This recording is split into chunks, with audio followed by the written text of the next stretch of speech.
Tayang araw po, mga ka-PL. Ito ho, magandang balita. Mas lalong gumaganda yata ang laban ni dating Pangulong Duterte doon sa ICC, mga kababayan. Parang unti-unti na pong kumikilo si Tito Donald Trump natin. O ito ho kasi ang ginawa niya sa isang judge ng ICC. Judge ng ICC, sa kaso ni Duterte, mga kababayan, pinatawan ng parusa ng US. Maraming maiinis na naman ito. Itong mga gustong-gusto talagang manatili ang ating dating Pangulong Duterte sa dahig. Eh, siyempre tayo, ayaw ho natin yan. Kaya, magandang balita ho ito para sa atin, mga kababayan. O ito, ilalagay ko dyan, basahin natin para parehas tayo makabasa. ICC judge sa kaso ni Duterte, mga kababayan, pinatawan ng parusa ng Amerika. Pang-aasar na naman bago nito. Ano na? Mga gustong-gustong manatili, mabulok ang dating Pangulong Duterte sa dahig. Eh, paano to? Maaalis na po mga kababayan ito, mga huwes, na parang meron pong kinikilingan. Sa madaling salita, mga huwes ba na makabangag. Ayan. Unti-unti na pong winawalis ni Donald Trump. O eto, pinatawa ng parusa ng administrasyon ni US President Donald Trump ang isang huwes ng International Criminal Court o ICC na si Rin ba ito? Alipini Gansu mula sa Benin, pati na rin ang ilan pang opisyal ng korte. Hindi lang pala isa. Marami pala ito, mga kababayan. Siguro napansin ni Tito Donald Trump natin, mga kababayan. Teka, kailangan nating patawan ng parusa itong mga ito. Hanapin natin ang ikakaso natin sa kanila para mawalis sila dyan sa ICC. Palitan ng mga bago na hindi bayaran ni bangag. Yan lang siguro. Ano lang naman natin, pagdududa lang naman natin yan, mga haka-haka, ika nga. Ang parusa ay bilang tugon sa paglalabas ng arrest warrant ng ICC laban kay Israeli Prime Minister Benjamin Netanyahu at sa pagbubukas ng investigasyon kaugnay ng umano'y war crimes na ginawa ng mga sundalong Amerikano sa Afghanistan. O doon siya nadali, mga kababayan.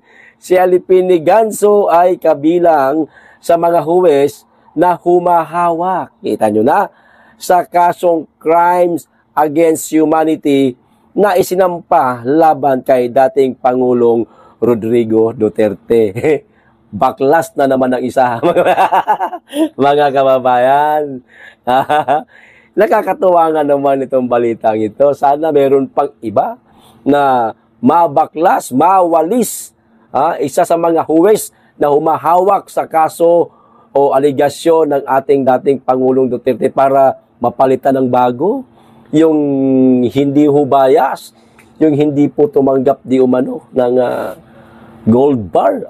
Ayun lang po ang sabi-sabi sa atin, mga kababayan.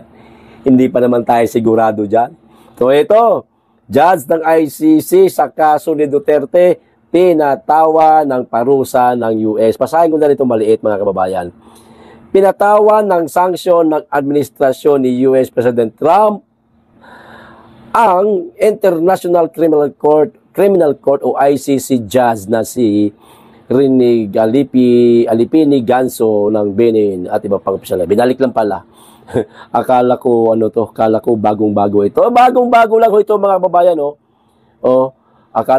ibig ko sabihin kanina, akala ko iba yung caption na yun, parehas lang pala. Pero bagong-bago ho ito. June 6 po ito, mga kababayan. Ngayon lang ho ito. Kung di ako nagkakamali, 1 oras pa lang po nakakalipas mula ng ipinost ito ng Sara Duterte 2028 na Facebook page, mga kababayan. Ayan.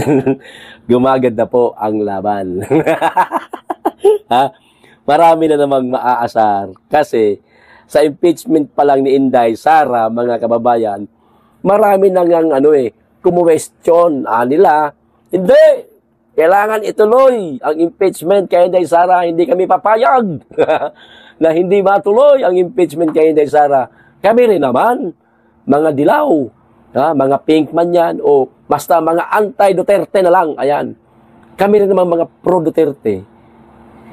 Gustong-gusto rin namin matuloy ang impeachment. Kahit si Inday Sara nga Ano sabi niya? Gusto niyang matuloy ang impeachment. Kaso lang, isinantabi muna. Hindi naman matatawag na permanenteng binasura, kundi isinantabi lang muna.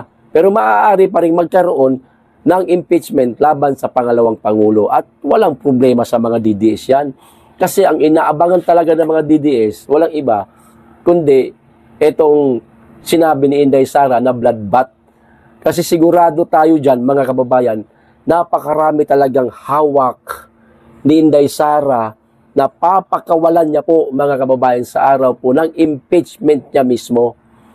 Hindi papayag si Inday Sara na nasirain siya ng iilan sa mga aligasyon na hindi niya naman ginawa, no? Hindi siya papayag. Kailangan managot itong tunay na mayroong kasalanan at kawatan sa kaban ng bayan. Siyempre, kaya nga nasabi niya bloodbath, hindi po yung literal na duguan talaga, kundi maaaring mga pasabog niya. Ayan, sa Senado, na tanging sa Senado lamang natin maririnig, inipon at tinago niya ng ilang taon, isang taon, 2 taon o ilang buwan, para sa tamang panahon ay ilalabas niya. Bakit ito biglang binasura? Sa bagay, si Bato may gusto, no? Pero para sa akin, at maging kayo man din siguro, mga kababayan, maganda matuloy itong impeachment ng magkaalaman talaga. Ng magkaalaman kung sino ang mayroong tunay na baho. Itong administrasyong Marcos versus sa ating pangalawang Pangulo, Inday Sara Duterte.